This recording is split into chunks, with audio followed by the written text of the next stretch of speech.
Ni se te ocurra salir de tu cuarto mañana, abuela. Me daría vergüenza que mis amigos te vieran. Hueles a pueblo. La frase lanzada por mi nieta Sofía no llega a mis oídos como un sonido, sino como una piedra afilada que se clava justo en el centro de mi pecho. Mis manos, que sostenían una taza de té de manzanilla, no tiemblan. Mis ojos, fijos en el vapor que se eleva, tampoco parpadean. He aprendido a lo largo de mis 78 años que la dignidad es un muro que se construye por dentro, ladrillo a ladrillo, en silencio.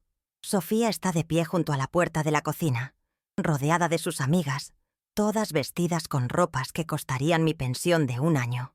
Me mira con una mezcla de asco y fastidio, como si yo fuera un mueble viejo y polvoriento que arruina la decoración de su vida perfecta en Polanco. No digo nada, solo tomo un sorbo de té, sintiendo cómo el líquido tibio baja por mi garganta, un contraste inútil contra el hielo que se ha formado en mi estómago. El silencio que sigue a sus palabras es más pesado que cualquier grito. Sus amigas ríen nerviosamente, desviando la mirada, incómodas no por la crueldad, sino por la torpeza de haber sido expuestas a ella. Mi hijo, su padre, está en la sala y sé que ha escuchado cada sílaba, pero su silencio es una forma de consentimiento, un eco de la misma vergüenza que su hija ahora profesa tan abiertamente. Me quedo quieta en mi silla, una anciana de Oaxaca, en una cocina de lujo en la Ciudad de México, y de repente me siento como una extranjera en la casa que yo misma compré, con el sudor de mi frente, con las yemas de mis dedos picoteadas por 1000 agujas. La humillación es un veneno lento. No te mata de golpe, te paraliza por dentro, te convierte en una estatua de sal, mientras el mundo a tu alrededor sigue girando, indiferente y ajeno a tu dolor. Continúo con mi ritual, como si nada hubiera pasado. Llevo la taza al fregadero, abro el grifo y observo cómo el agua lava los restos de manzanilla. Es un acto mundano, mecánico, pero en este momento se siente como un ancla. Afuera, en la sala, la música vuelve a sonar. Las risas se reanudan. Han olvidado mi existencia en menos de un minuto. Pero yo no olvido. Cada palabra de Sofía se ha grabado en mi memoria, no con tinta, sino con fuego. Hueles a pueblo. Y en esa simple frase siento el desprecio por cada tortilla que amé, por cada falda bordada que cosí, por el olor a tierra mojada de mi infancia, por el sacrificio de una vida entera dedicada a que ellos, mi hijo y mi nieta, jamás tuvieran que oler a nada que no fuera perfume caro y éxito manufacturado. Es un dolor sordo, profundo, que no pide lágrimas, sino acción. Observo mi reflejo en la oscura ventana de la cocina. Veo el rostro de una mujer cansada, surcado por las arrugas del tiempo y del trabajo. Pero detrás de esa fragilidad aparente, algo ha comenzado a cambiar. Es como si una vieja cerradura oxidada en mi interior finalmente hubiera cedido. La paciencia, esa virtud que practiqué durante décadas, se ha agotado. No por ira, no por un deseo de venganza, sino por una necesidad primordial de respeto propio. He soportado las miradas de reojo, los susurros, la indiferencia calculada. He justificado su comportamiento como una brecha generacional, como la torpeza de la juventud. Pero la crueldad deliberada, la humillación pública por el simple hecho de ser quien soy, de venir de donde vengo, eso es una línea que no se puede cruzar. Esta noche no dormiré lamentándome. Esta noche, una costurera de Oaxaca recordará que sus manos no solo saben coser, también saben deshacer. Me retiro a mi habitación sin decir una palabra, sin cruzar una mirada con nadie. Cierro la puerta y el sonido del clic se siente definitivo. No es la puerta de mi cuarto la que se cierra. Es el capítulo de una vida de abnegación y silencio. Me siento en el borde de la cama, la misma cama que se siente prestada en mi propia casa. Y por primera vez en muchos años, no pienso en mi hijo ni en mi nieta. Pienso en Elena. Pienso en la joven que soñaba con tener su propio taller de costura en el centro de Oaxaca. En la mujer que guardó cada peso, renunciando a todo para comprar esta lujosa casa en la capital, creyendo que construía un castillo para su familia, sin darse cuenta de que en realidad estaba edificando su propia prisión. El olor a pueblo, mi olor, es el aroma de la dignidad, del trabajo honrado, de las raíces que ellos se esfuerzan tanto por cortar. Y mañana, al amanecer, les recordaré qué tan profundas son esas raíces. La noche avanza y los sonidos de la fiesta de Sofía se filtran por debajo de mi puerta. Una vibración sorda que parece burlarse de mi quietud. Me acerco a la ventana, descorriendo apenas la cortina para mirar las luces de Polanco. Un mar de destellos impersonales que se extiende hasta donde alcanza la vista. Recuerdo las noches en mi pueblo de Oaxaca, donde el único alumbrado era el de las estrellas y el canto de los grillos componía la sinfonía nocturna. Allá, el cielo se sentía cercano, cómplice. Aquí, en esta ciudad de gigantes de concreto, me siento diminuta, invisible, un eco de un mundo que mi propia familia ha decidido enterrar. Apoyo la frente en el cristal frío, y no es mi reflejo lo que veo, sino el rostro de la joven que fui, la que llegó a esta metrópoli con un manojo de sueños y las manos dispuestas a tejerlos, hilo por hilo, sin importar el costo personal. El recuerdo más nítido que me asalta es el de mi primer puesto en el Sinociet Mercado de la Merced. Vendía huipiles que yo misma bordaba durante la madrugada, a la luz de una única bombilla. Recuerdo el olor a copal y a fruta fresca mezclándose en el aire, el bullicio de la gente, el regateo amable. Cada peso que ganaba lo guardaba en una pequeña caja de madera, no para mí, sino para el futuro de mi hijo, Mateo. Soñaba con que él no tuviera que pasar sus noches en vela, con la espalda encorvada sobre una tela. Quería que sus manos sostuvieran libros, no agujas. Comprarles su primer uniforme escolar, ver su cara de asombro al recibir sus primeros lápices de colores. Esos fueron los lujos que me permití, las verdaderas joyas que atesoré. Y ahora, esa misma dedicación es la fuente de su vergüenza. Un pasado que prefiere ignorar. Viene a mi mente el día que Mateo, con apenas 10 años, me encontró llorando en silencio después de una jornada particularmente dura en el taller de costura donde trabajaba.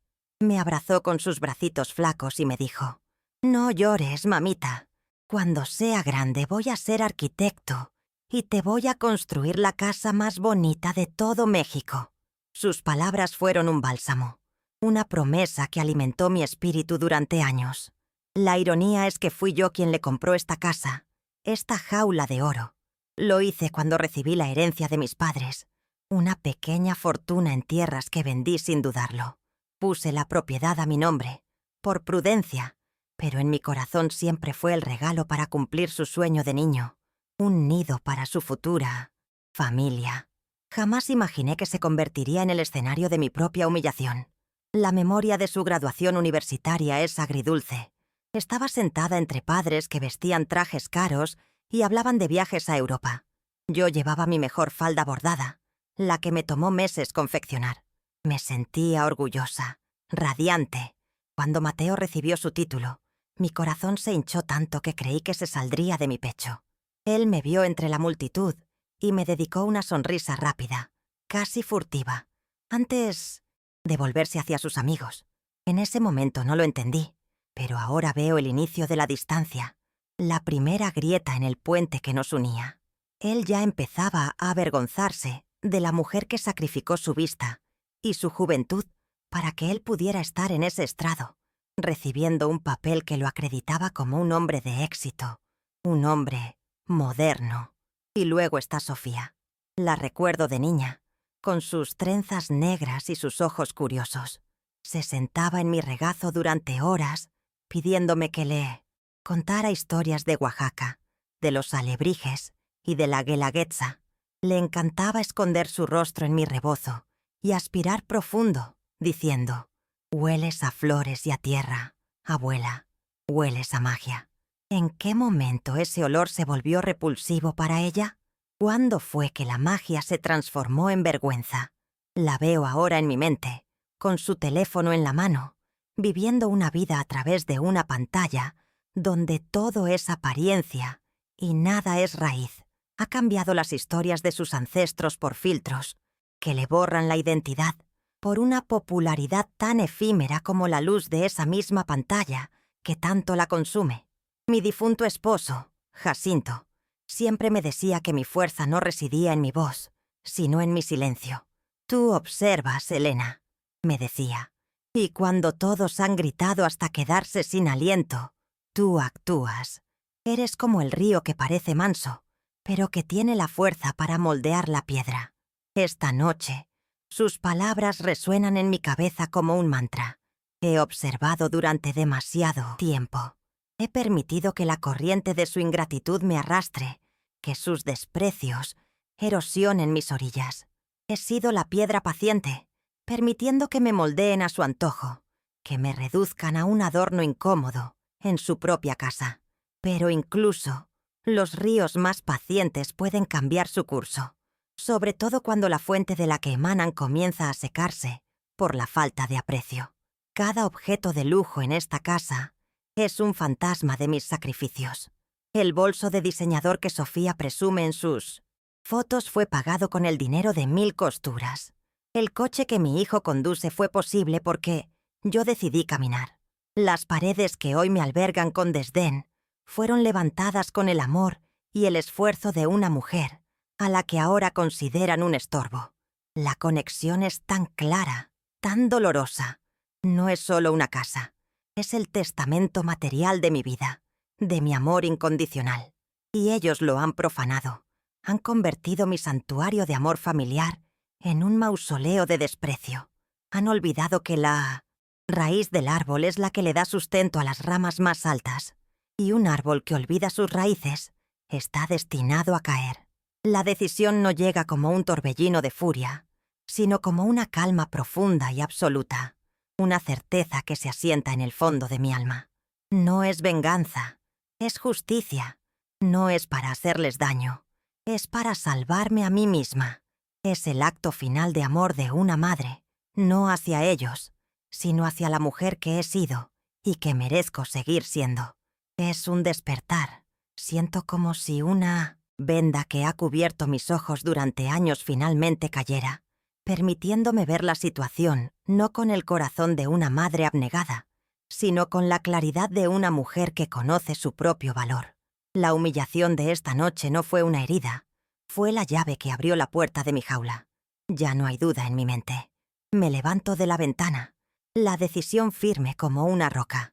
Camino hacia el viejo baúl de madera que traje conmigo de Oaxaca, el único mueble en esta casa que es verdaderamente mío. Dentro, debajo de rebozos y fotografías antiguas, hay una carpeta de cuero. La abro y contemplo los documentos, las escrituras de esta propiedad. El papel se siente frágil, pero su contenido es poderoso. Es la prueba irrefutable de mi poder, el poder que nunca quise usar, el que guardé como un secreto de amor y confianza. Un poder que ahora, por una cuestión de dignidad, me veo obligada a ejercer. Mañana no me esconderé en mi cuarto. Mañana caminaré con la frente en alto, no hacia el exilio, sino hacia mi liberación.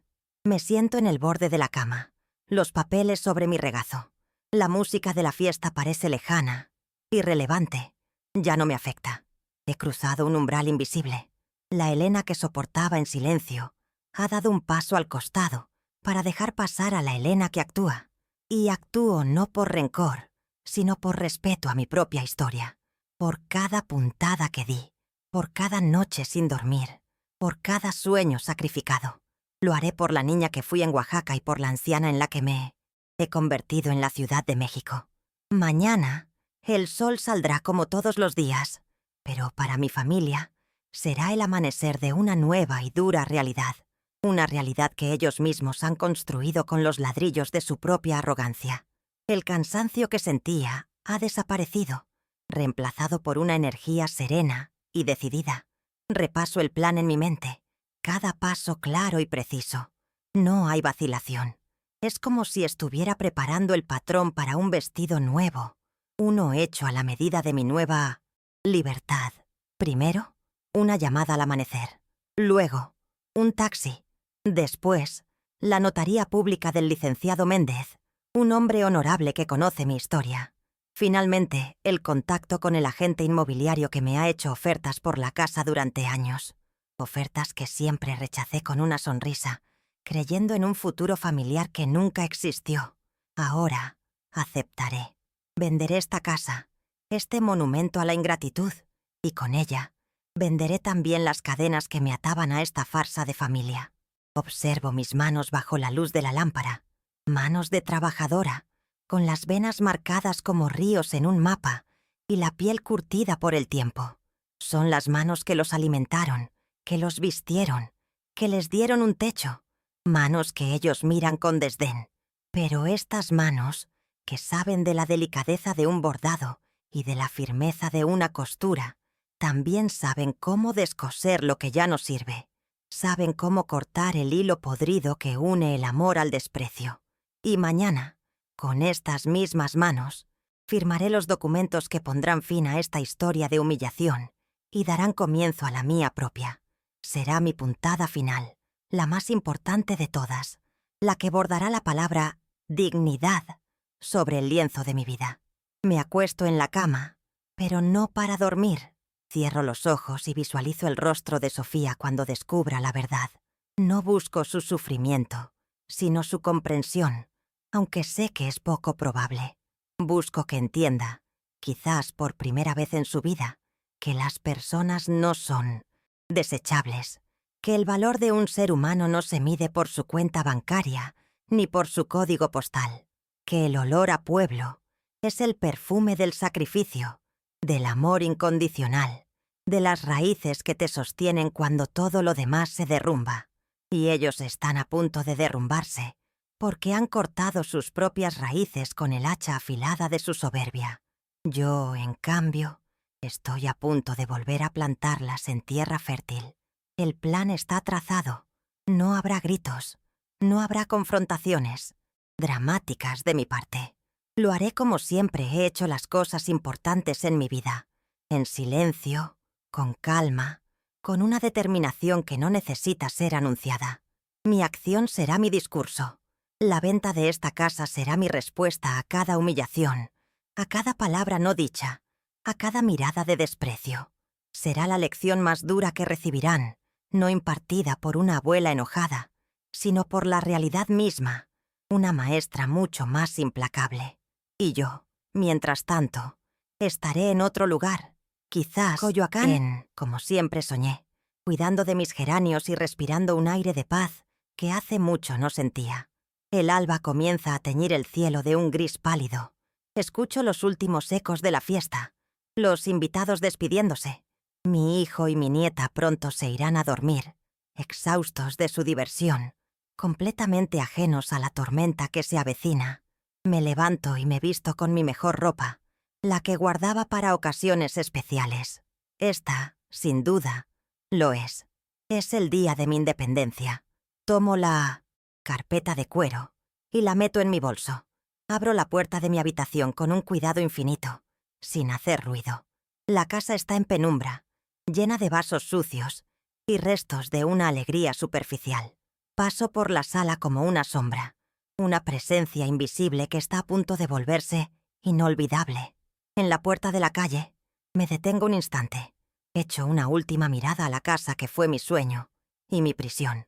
No siento nostalgia, ni tristeza. Siento alivio. Es como quitarse un abrigo pesado que ha mantenido encorvada durante años. Afuera, el aire de la madrugada es fresco y limpio. Un nuevo día comienza. Y para mí, una nueva vida. Camino hacia la esquina, donde sé que a esta hora siempre hay un taxi. No miro atrás. El pasado, con sus dolores y sus desilusiones, se queda encerrado en esas paredes. Mi futuro, por primera vez en mucho tiempo, me pertenece solo a mí. Y pienso en Jacinto, y sé que estaría orgulloso. El río finalmente ha cambiado su curso.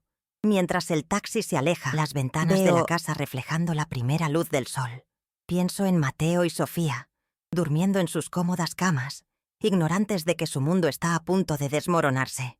No siento placer en ello, solo una especie de justicia poética, una balanza que finalmente se equilibra.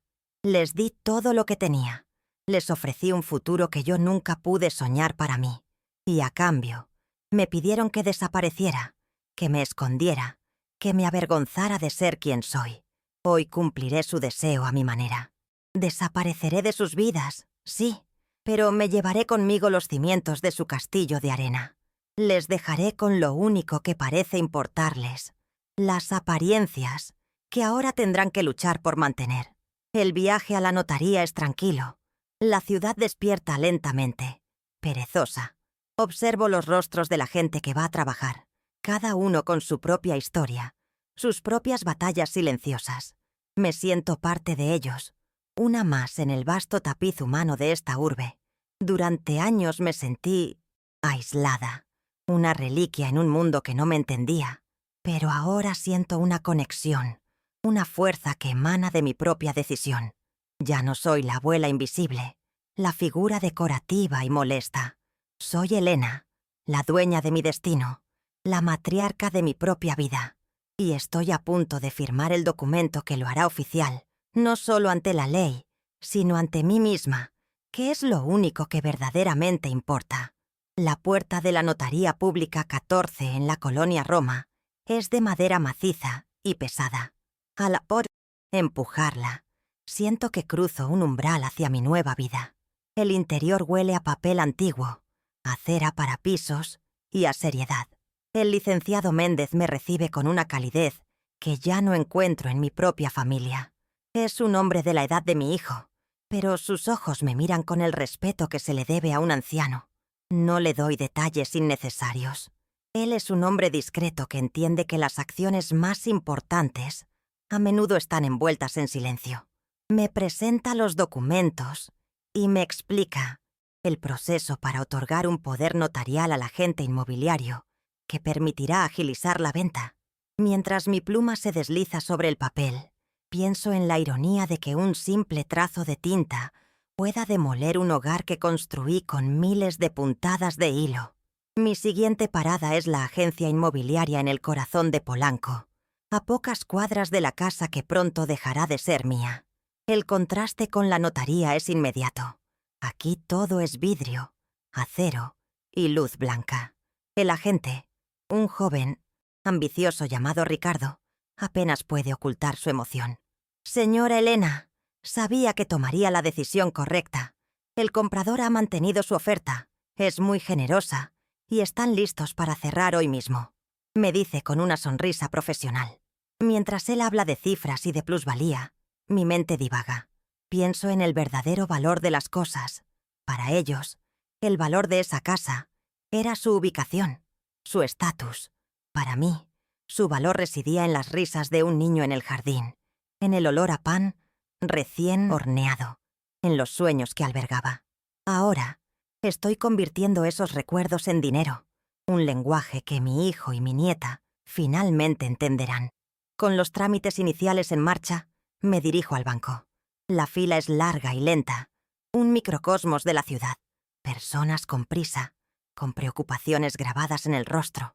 Me da tiempo para pensar, para observar. Mientras espero, mi teléfono vibra en mi bolso. Es un mensaje de Mateo. No pregunta dónde estoy, ni si me encuentro bien. Mamá, café. ¿No hay...? ¿Podrías pasar a comprar al súper? Y trae de la marca que le gusta a Sophie, no el que tomas tú. Leo el mensaje y una sonrisa triste se dibuja en mis labios. Es la confirmación que no necesitaba, pero que agradezco. Su indiferencia es el combustible final para mi determinación. Con calma, escribo una respuesta. Hoy no podré. Pídelo por una aplicación. No doy explicaciones. He pasado toda una vida dándolas, y ya es suficiente. Tras salir del banco, en lugar de tomar un taxi de regreso a esa zona de la ciudad que ya siento ajena, le pido al conductor que me lleve a Coyoacán. Necesito respirar un aire distinto, uno que me recuerde a la Elena que existía antes de ser solo mamá o abuela. Me siento en una pequeña banca en el jardín centenario, bajo la sombra de un fresno. Observo a los niños correr, a las parejas pasear, a los artesanos vender sus creaciones. Compro un café de olla a un vendedor ambulante, y el sabor dulce y especiado me transporta a mi infancia en Oaxaca. Es el primer acto de autoindulgencia que me permito en décadas. Un pequeño lujo que no cuesta más que unos cuantos pesos, pero que se siente más valioso que toda la opulencia de la casa en Polanco. Este sorbo de café sabe a libertad.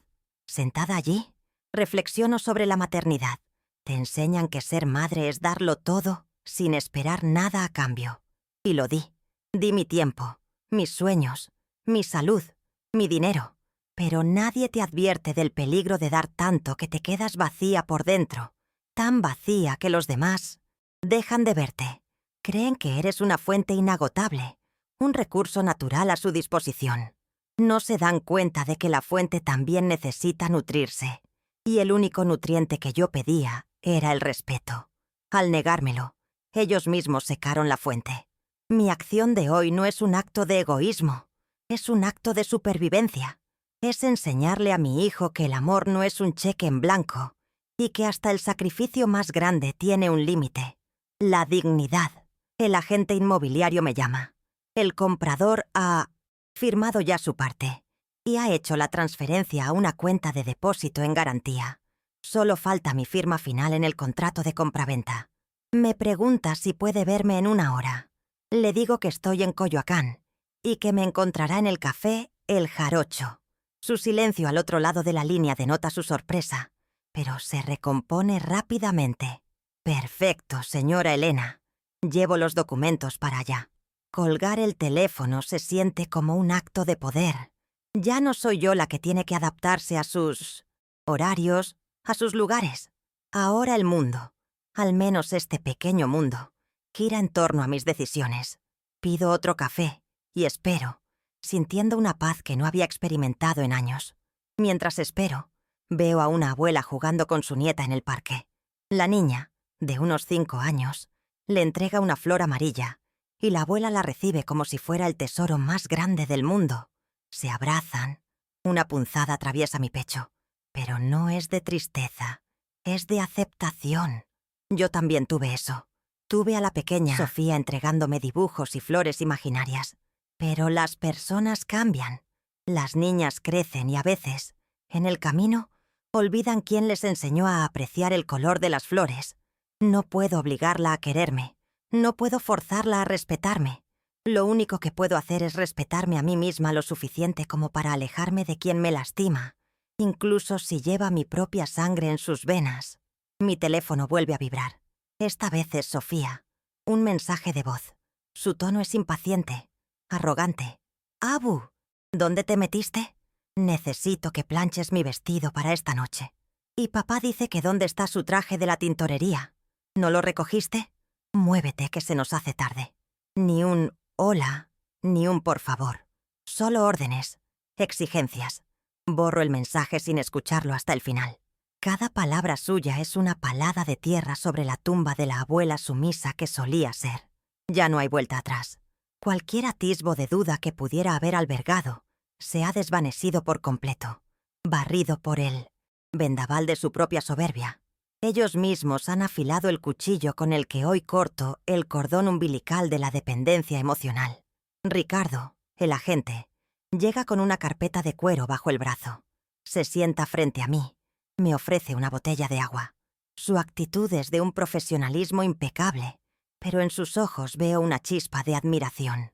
Me explica los últimos detalles del contrato. Leo cada cláusula con atención. La misma atención que ponía al seguir un patrón de bordado. Complicado.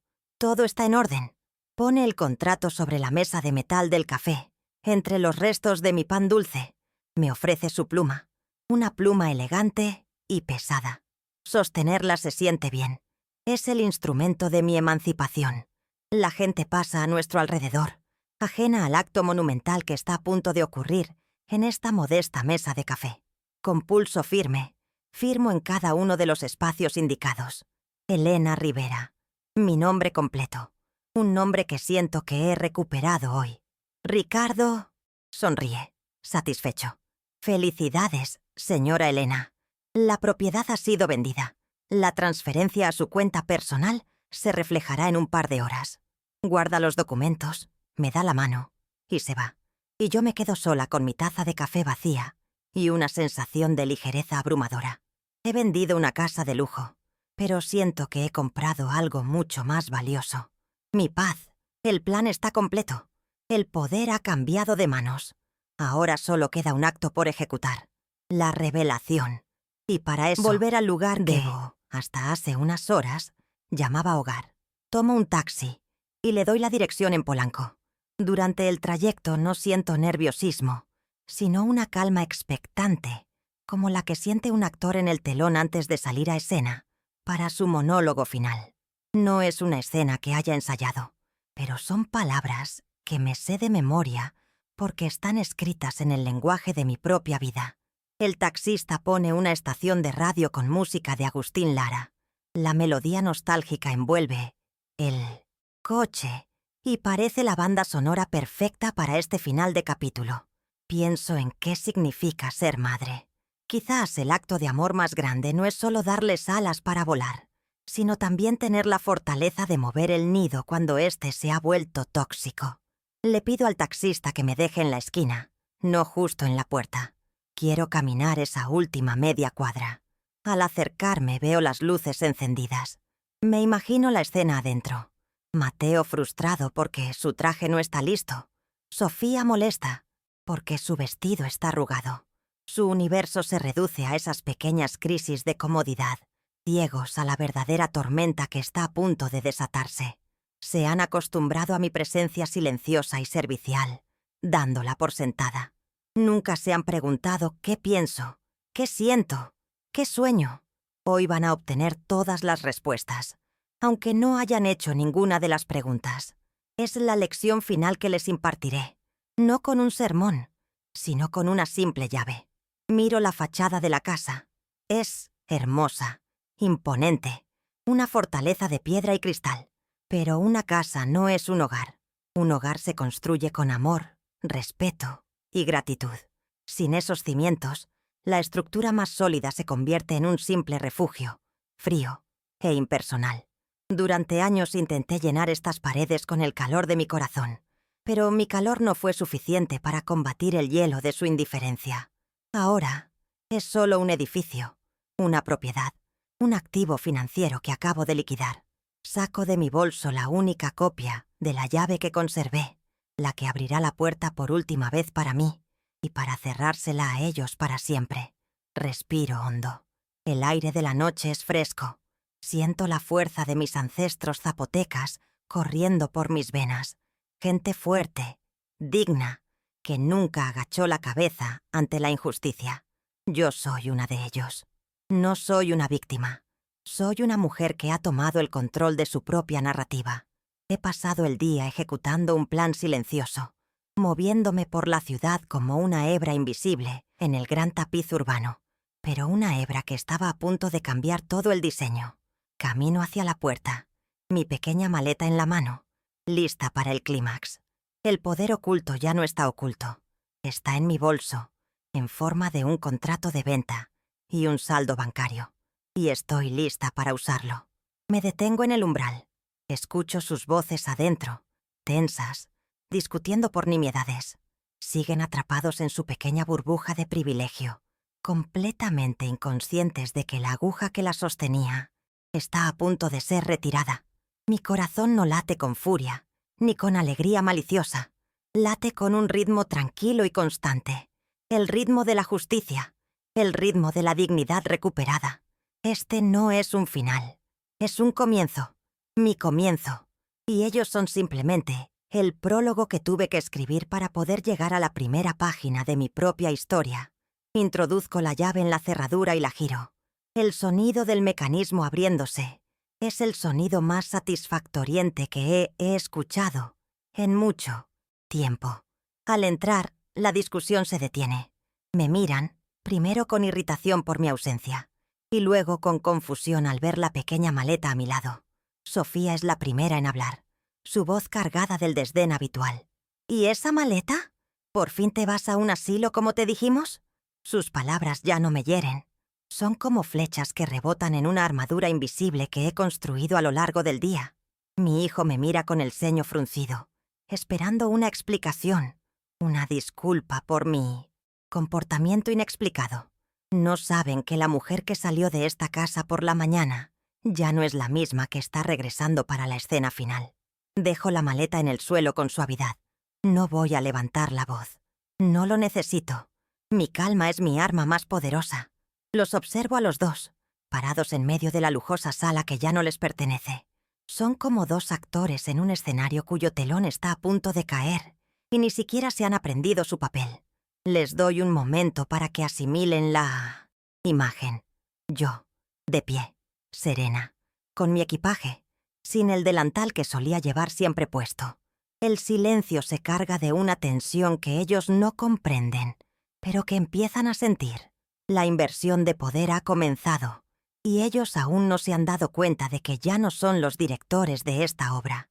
La ejecución del plan ha sido impecable, metódica, silenciosa. Cada paso, desde la firma en la notaría hasta este momento, ha sido un acto de reafirmación. Mientras los miro, recuerdo mi reflejo en la ventana de la cocina la noche anterior. La mujer cansada y humillada ha desaparecido. En su lugar hay una matriarca que ha venido a reclamar lo que es suyo. No la casa, no el dinero, sino su propio respeto. El plan no era solo vender una propiedad, era un ritual de purificación, un desprendimiento de todo el peso muerto que había estado cargando.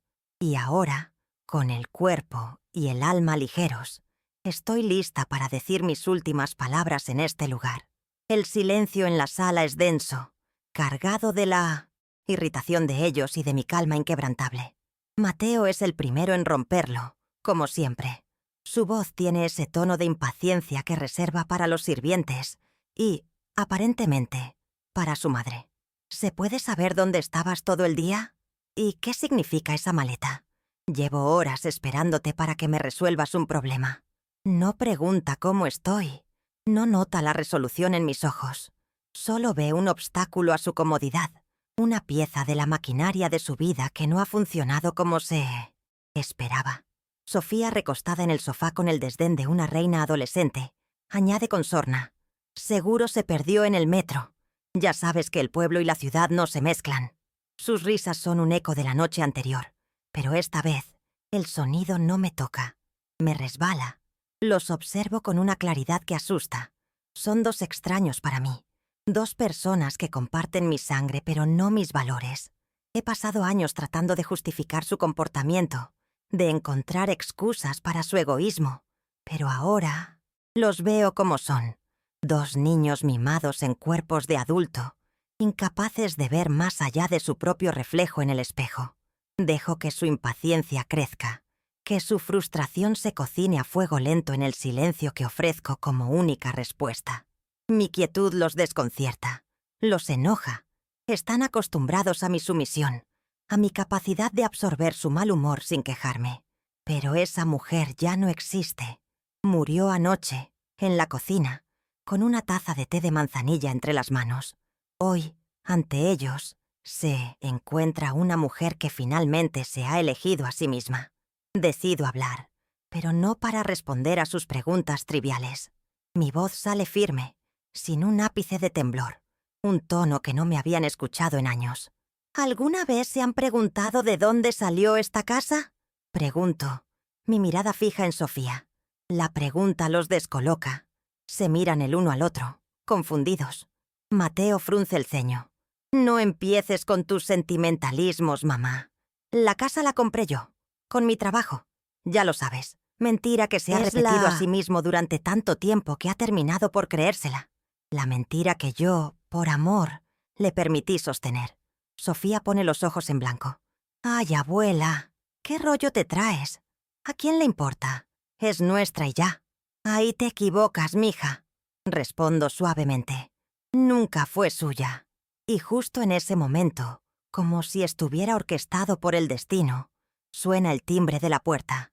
El sonido del timbre corta la tensión, reemplazándola con una nueva capa de confusión. Antes de que puedan reaccionar, camino con paso sereno hacia la puerta y la abro.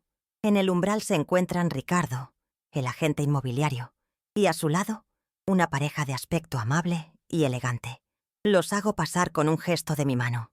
Bienvenidos. les digo con una calidez genuina. La cara de Mateo se transforma. Pasa de la confusión a la ira en un instante. Sofía se levanta del sofá de un salto, su rostro una máscara de indignación. «¿Pero quién es esta gente?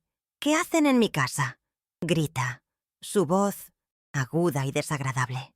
Es el momento que he estado esperando. Me vuelvo hacia ella. La miro directamente a los ojos, sin parpadear, y dejo caer las palabras que cambiarán su mundo para siempre. «Esta gente, mija, son los nuevos dueños. La casa que tanto te avergonzaba, porque te recordaba de dónde vienes, ya no es nuestro problema». Pronuncio cada palabra lentamente, con una claridad absoluta. No hay odio en mi voz, solo la llana y simple verdad. Por un segundo, un silencio sepulcral cae sobre la habitación. Sofía me mira fijamente, su cerebro tratando de procesar una información que no encaja en su realidad. Luego su rostro se contrae. No es tristeza, es furia pura. «¡Estás loca!», chilla. «Eres una vieja loca y mentirosa. Papá, dile algo. Sácalos de aquí». Corre hacia su padre, buscando refugio en la autoridad que siempre la ha protegido, la que siempre ha resuelto sus problemas. Pero esta vez, la autoridad de su padre se desvanece ante sus propios ojos. Mateo está pálido. Su mirada va de mí a los nuevos propietarios y al impecablemente vestido Ricardo. Busca una señal, una grieta en mi historia, algo que le indique que es una broma pesada, una cruel fantasía, pero solo encuentra rostros serenos y la confirmación silenciosa de la realidad. Su negación se estrella contra el muro de los hechos. «¿De qué está hablando? Mamá, esto no es gracioso», dice, su voz temblando por primera vez. Se acerca a mí, suplicante y amenazador al mismo tiempo. «Tú no puedes hacer esto. Esta casa también es mía». Es entonces cuando Ricardo, el agente, da un paso al frente, con la calma de un profesional que ha visto muchas crisis. «Señor, me temo que su madre tiene toda la razón. La propiedad estaba únicamente a su nombre, y ella tenía todo el derecho legal de venderla. Aquí tengo una copia del contrato de compraventa, firmado esta tarde. El colapso de Mateo es un espectáculo lamentable. Toma el papel que Ricardo le ofrece, y sus ojos recorren las líneas, buscando un error, una escapatoria. Al no encontrarla, arruga el documento en su puño, y su rostro se enrojece de una ira impotente. «Esto es un fraude. Te voy a demandar, a ti y a estos oportunistas», grita, señalando a todos. Pero sus amenazas suenan huecas, desesperadas. Ha perdido el control, el poder, y lo sabe. Se da cuenta de que la mujer silenciosa que siempre trató como un mueble más era en realidad el pilar maestro que sostenía su vida entera, y él mismo le ha dado el empujón final. Su arrogancia se ha convertido en polvo, y ahora el viento de la realidad se la lleva sin piedad. Mientras ellos se desmoronan, yo me siento extrañamente en paz. No hay una pizca de satisfacción en mi corazón. No disfruto de su dolor. Simplemente lo observo como quien observa una lluvia fuerte después de una larga sequía. Es un fenómeno natural, la consecuencia inevitable de las condiciones que la precedieron. Veo a mi nieta llorar, pero no son lágrimas de arrepentimiento. Son lágrimas de rabia por haber perdido su estatus, su comodidad, su escenario para las redes sociales. Veo a mi hijo desesperado, pero no por haberme perdido a mí, sino por haber perdido su patrimonio. En su momento de mayor crisis, su egoísmo se revela en su forma más pura y transparente. Y eso, más que cualquier otra cosa, reafirma la justicia de mi decisión. La nueva dueña, una mujer llamada Isabel, habla por primera vez. Su voz es amable pero firme. «Lamentamos la situación familiar, pero como comprenderán, hemos comprado la propiedad de buena fe y nos gustaría empezar a mudarnos mañana. Les daremos un par de días para que puedan sacar sus pertenencias personales». Sus palabras son el golpe de gracia.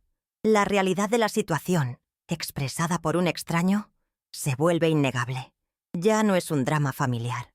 Es una transacción comercial concluida. Sofía suelta un sollozo ahogado.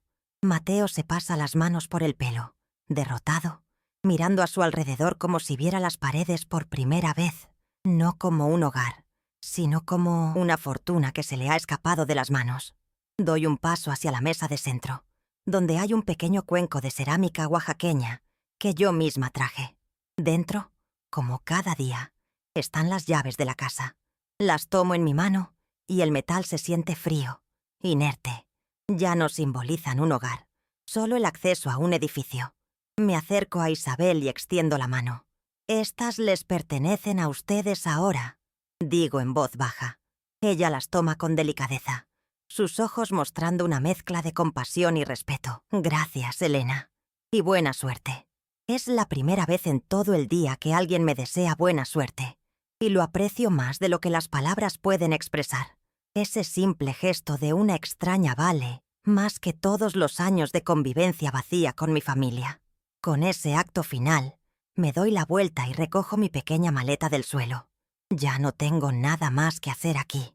Mi presencia solo alargaría la agonía de una escena que ya ha terminado para mí.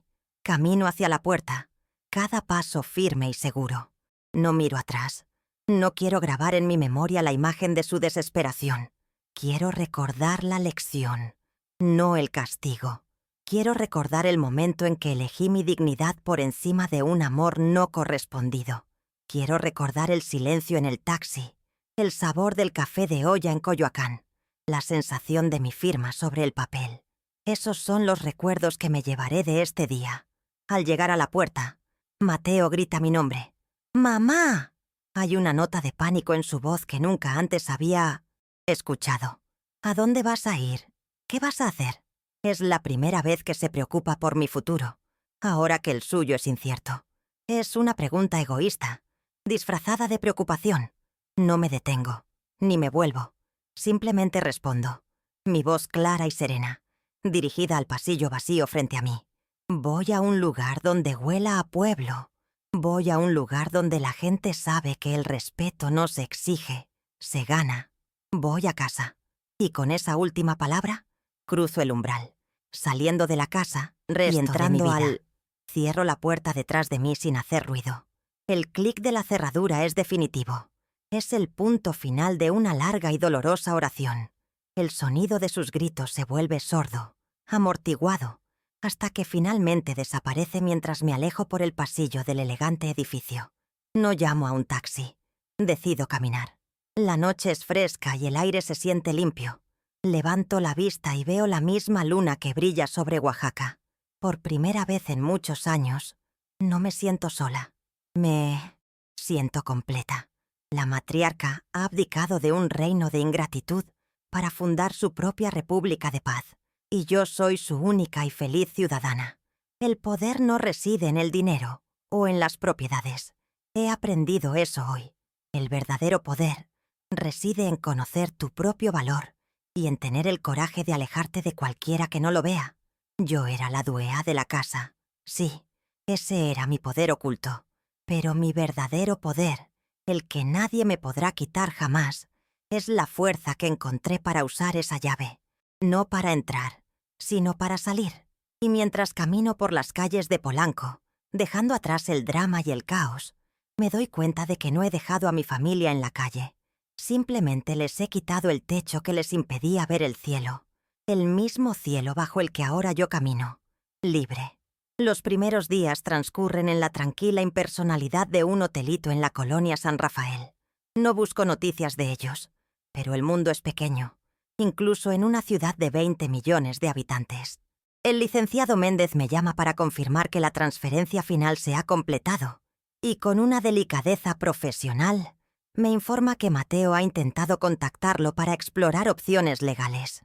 El licenciado, con la ley de su lado, le ha explicado cortésmente la inutilidad de sus esfuerzos. La casa está vendida. La transacción es irrevocable. Cuelgo el teléfono y no siento ni una sombra de triunfo. Solo el cansancio de una batalla que no pedí librar, pero que me vi obligada a ganar por el simple hecho de sobrevivir con el alma intacta. Mi victoria no es su derrota, es mi liberación.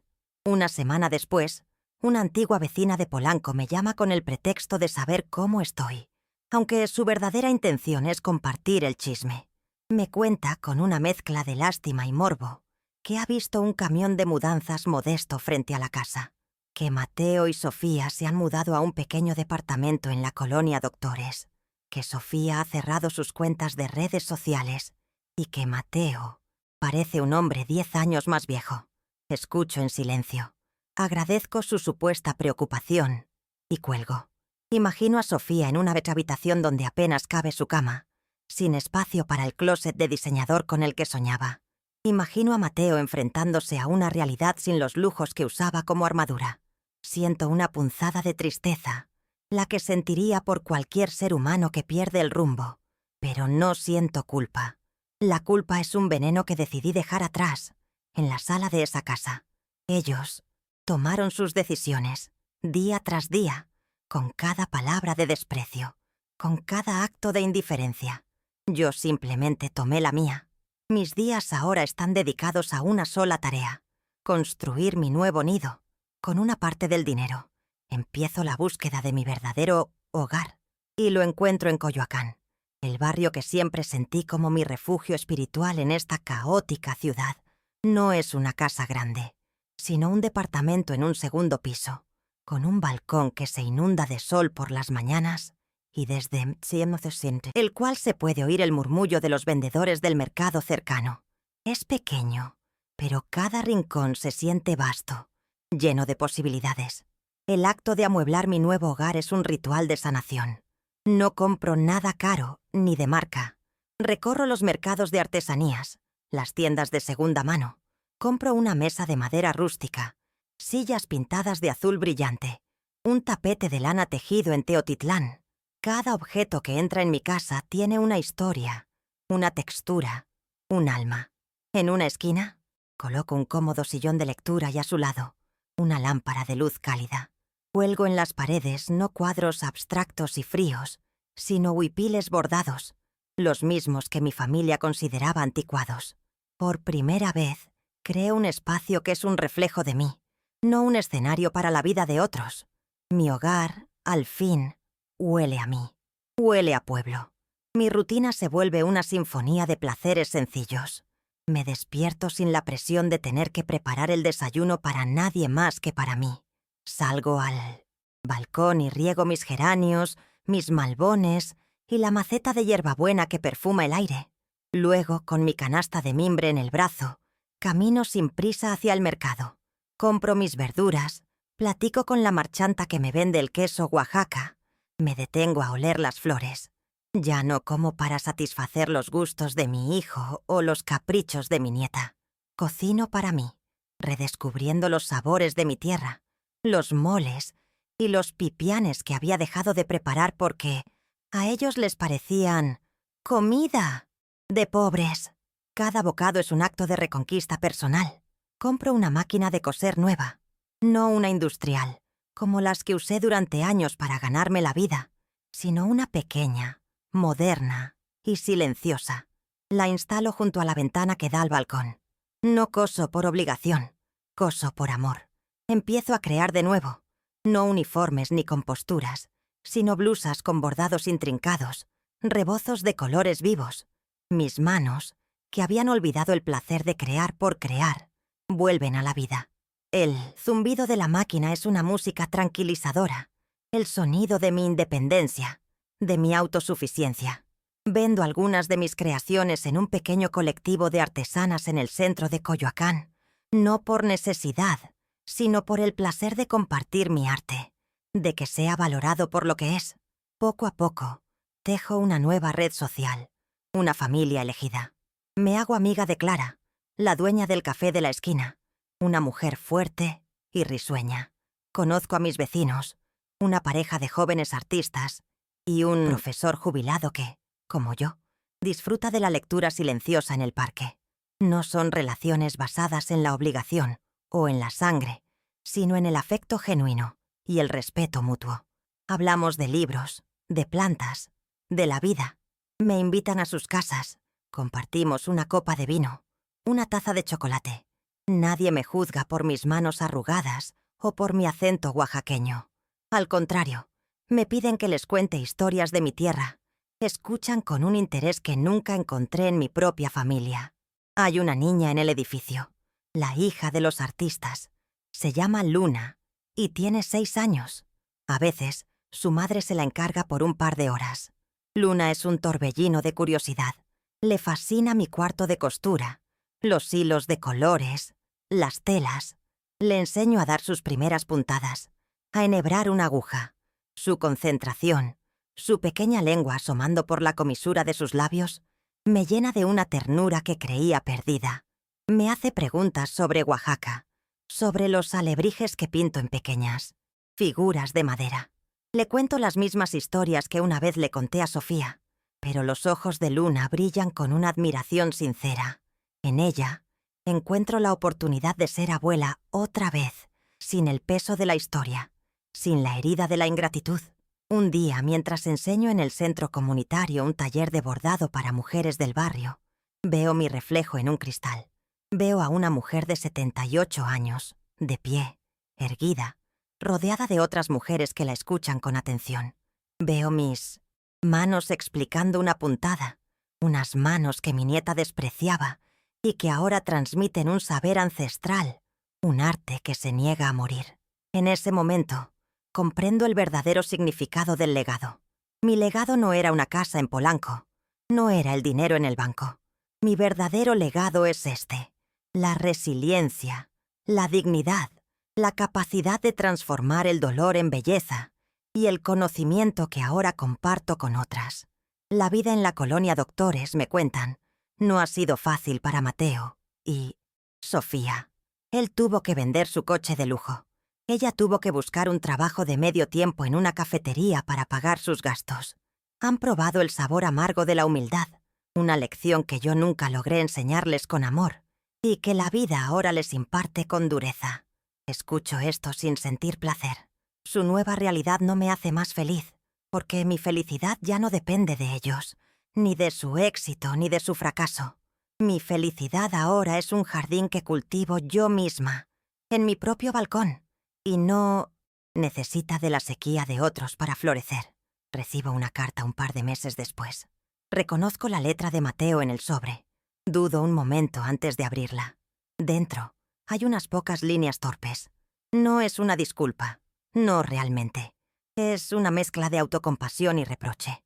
Habla de lo difícil que es todo, de cómo Sofía está deprimida, de que no era justo lo que hice.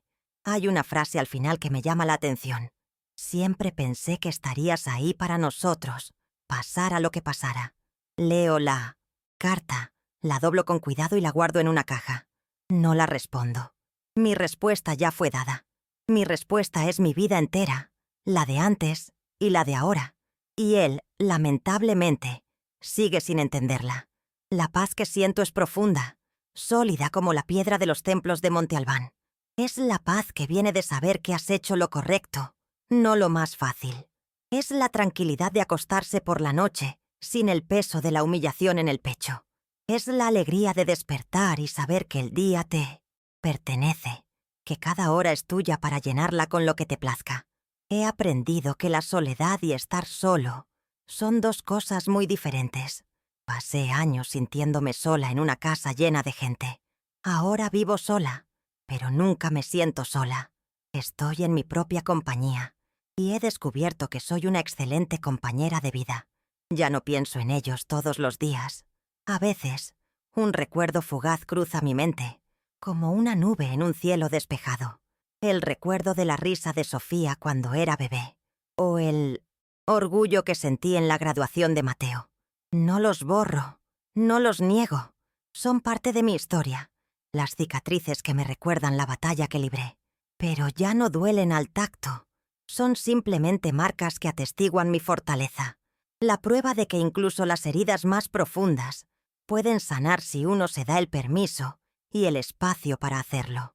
Y yo me he dado un continente entero de espacio, justo aquí, en mi pequeño departamento de Coyoacán. Miro mi cuenta bancaria a veces. El dinero de la venta de la casa está ahí, casi intacto. He gastado muy poco. Vivo de mi pensión y de lo que gano con mis artesanías. El dinero no era el objetivo, era la herramienta. la llave que me permitió abrir la puerta a esta nueva vida. Pienso en qué haré con él. Quizás un viaje a Oaxaca, para volver a caminar por las calles de mi pueblo, para visitar la tumba de mis padres y contarles que su hija finalmente ha encontrado la paz. O quizás lo dejaré como herencia para Luna, la niña del edificio, para que pueda estudiar arte, como sueña. El dinero por primera vez se siente como una bendición, una oportunidad para generar alegría, no para construir muros.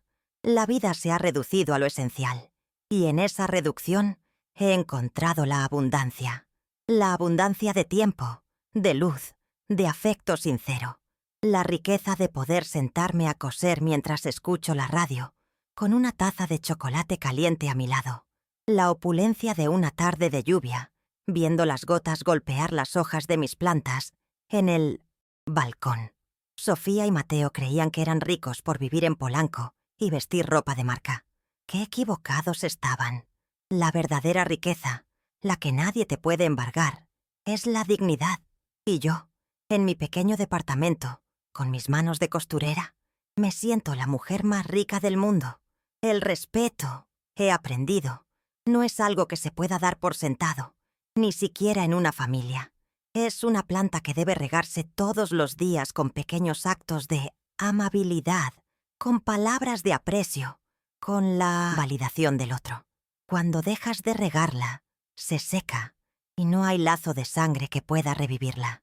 Intenté mantener esa planta viva por mi cuenta durante años, regándola con mi propio amor, con mi sacrificio.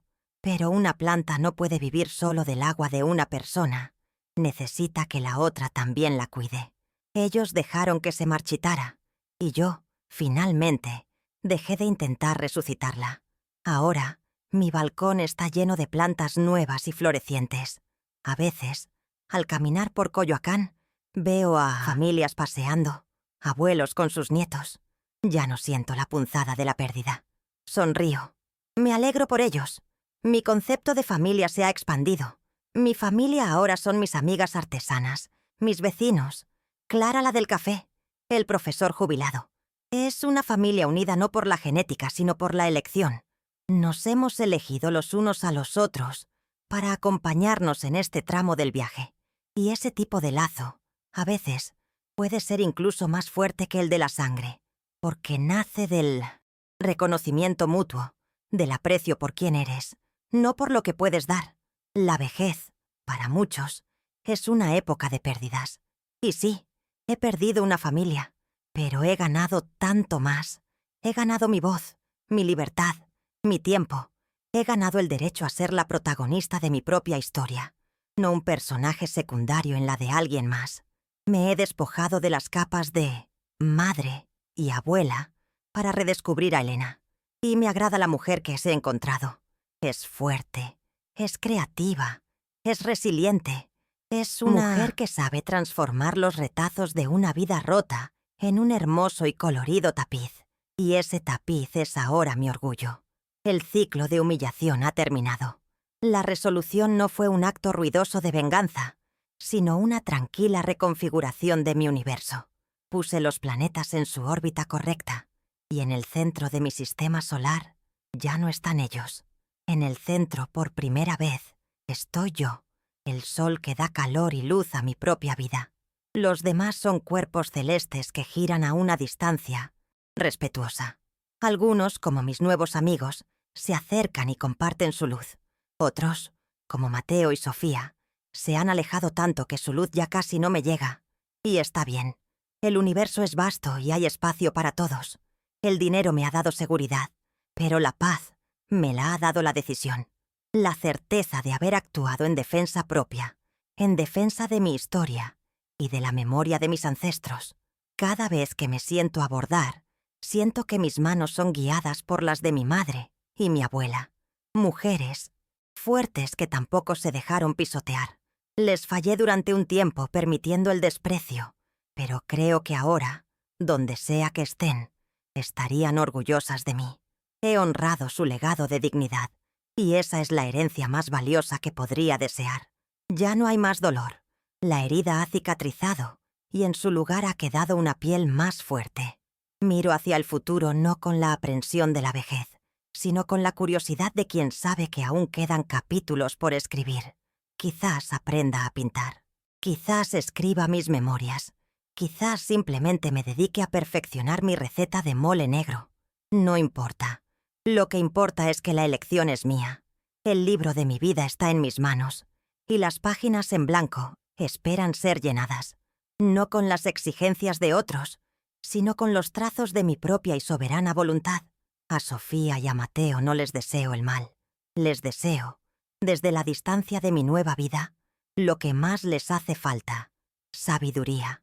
La sabiduría para entender que el mundo no les debe nada. La sabiduría para aprender a construir su propia felicidad, en lugar de heredarla. La sabiduría para darse cuenta de que el respeto a las raíces no es un lastre, sino el ancla que te mantiene firme durante la tormenta. Quizás algún día lo entiendan, o quizás no, pero su aprendizaje ya no es mi responsabilidad. Mi única responsabilidad ahora soy yo. La vida es un tejido. A veces, un hilo se pudre y amenaza con deshacer todo el paño. Tienes dos opciones: seguir remendando, sabiendo que el hilo podrido seguirá debilitando la tela, o tener el coraje de cortar ese hilo, deshacer una parte y volver a tejerla con un hilo nuevo y fuerte. Yo elegí cortar. Fue doloroso y me dejó un hueco por un tiempo. Pero ahora, el tejido de mi vida es más sólido, más vibrante y más hermoso que nunca. Y cada nueva puntada la doy con una sonrisa, sabiendo que estoy creando la obra maestra de mi propia existencia. Mi historia no es una de venganza, sino de amor propio. Es un recordatorio de que nunca es tarde para reclamar tu dignidad. No importa si tienes 17 o 78 años. El respeto por uno mismo es el único hogar que nunca te podrán quitar, la única propiedad verdaderamente tuya. Y yo he vuelto a mi hogar. He cerrado la puerta, he puesto flores en un jarrón y he encendido una vela. Y la luz que irradia es cálida, es mía y es suficiente. Me siento completa, como si todas las partes dispersas de mí misma finalmente hubieran regresado a casa. Hoy, mientras regaba mis plantas, se detuvo a beber de la flor de un geranio rojo. Se quedó suspendido en el aire, sus alas un murmullo invisible, un pequeño milagro de fuerza y delicadeza. Lo observé, maravillada, y en ese instante me sentí como él, una criatura pequeña, quizás, a los ojos del mundo, pero con la fuerza suficiente para sostenerme en el aire por mí misma, para buscar el néctar de la vida donde sea que florezca, y para volar, libre, hacia donde mi corazón me guíe. Y mi corazón, por fin, está en paz. He aprendido a perdonar, pero he aprendido que el perdón no significa necesariamente la reconciliación. Perdono a mi hijo por su debilidad, por dejarse arrastrar por las apariencias. Perdono a mi nieta por su crueldad, nacida de la ignorancia y la inmadurez. Los perdono para liberarme a mí misma del peso del rencor. Pero el perdón no implica abrirles de nuevo la puerta de mi vida. Perdonar es dejar su equipaje en el andén y seguir mi viaje, ligera, sin cargar con pesos que no me corresponden. Mi tren ha partido y no tiene paradas de regreso. En mi mesa de noche tengo una foto en blanco y negro. Somos mi esposo Jacinto y yo, el día de nuestra boda en Oaxaca. Éramos jóvenes, pobres, pero nuestros ojos brillaban con una riqueza que el dinero no puede comprar. Miro esa foto y le hablo en silencio. Lo logré, Jacinto, le digo. Tardé un poco, pero finalmente aprendí la lección que siempre intentaste enseñarme, que mi valor no dependía de cuánto me necesitaran, sino de cuánto me respetaba a mí misma. Sé que, de alguna manera, él me escucha, y sé que está sonriendo, orgulloso de la mujer que siempre supo que yo podía ser. Mis días terminan como empiezan, en silencio, pero ya no es un silencio cargado de palabras no dichas y de dolor contenido. Es un silencio sereno, elegido, un silencio lleno de la música de mis propios pensamientos, de la gratitud por un día más de paz. Apago las luces de mi casa, mi santuario. La luz de la luna entra por la ventana y baña la habitación con su resplandor plateado. No siento miedo. No siento soledad. Cierro los ojos y mi último pensamiento es simple. Gracias. Gracias a la vida por darme la fuerza de reclamar mi lugar en el mundo. Un lugar pequeño, tal vez, pero enteramente mío. La resolución de mi historia no tiene un gran final explosivo. Es un final silencioso. Es el sonido de una máquina de coser trabajando en paz. Es el sabor de un café de olla por la mañana. Es la risa de una niña aprendiendo a bordar. Es el murmullo de las hojas de mis plantas en el balcón. Es la paz que se siente al saber que, sin importar lo que el mundo te quite, nadie puede arrebatarte quién eres, de dónde vienes y la dignidad que llevas cosida en el alma.